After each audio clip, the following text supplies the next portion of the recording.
I think it's very odd that they had Dr. Fauci on trial the other day, and Rand Paul was asking him a bunch of questions about gain of function research and what the NIH, the organization that he heads, had to do with the coronavirus. And Fauci said that they did not give money to the gain of function research. However, Dr. Fauci did say that they gave money for gain of function research to 22 different labs across the world, basically. So 22 different labs were being funded for gain of function research, which Fauci did not want to say straight out. He had to be asked directly about it, and then admitted to that. And also the NIH has also gave money to the Wuhan Institute of Virology. So that was very odd. Even though he says it wasn't for gain of function research, they did give money to the Wuhan lab, and they did give money to 22 other labs for gain of function research.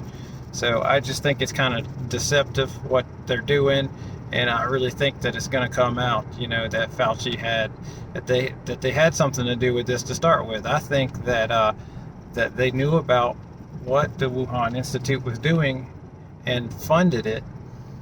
And even the bat lady, the bat lady who everyone's talking about, who ran the Institute of Virology, she said whenever she found out about this, she couldn't sleep for 5 days thinking that it came from her lab.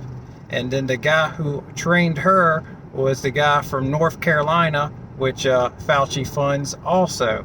And he's the guy who trained her, and he's the one who talks about making incisions into viruses to where you cannot even see the incision to even know that it is a not natural virus. So there's a whole lot of shady stuff going on, and I think the people doing this have a whole lot to lose by telling the truth.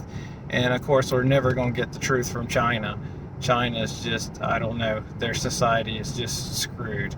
They have no voice, they have no opinion, they can't do what they want to do, and they're subject to this horrible system, which, by the way, has instituted vaccine passports, and it's become one of the most stressful things for the Chinese people.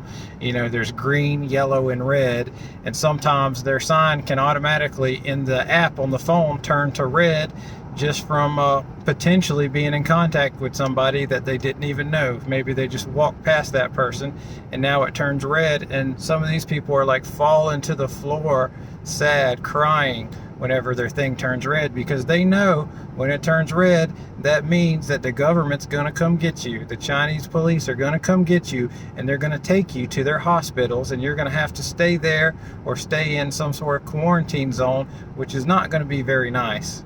It's not very good places, and it's not like American hospitals, I'll tell you that. It's not the same thing at all. So, but there's just a bunch of crazy stuff going on around the world. I wish we didn't have to deal with this coronavirus issue, but it's here, and we need to find out why it's here, and we need to find out who funded it and see if they really did put money to it, because my money's on they did. They gave money for this to happen. And so it's just coming all the way back around full circle.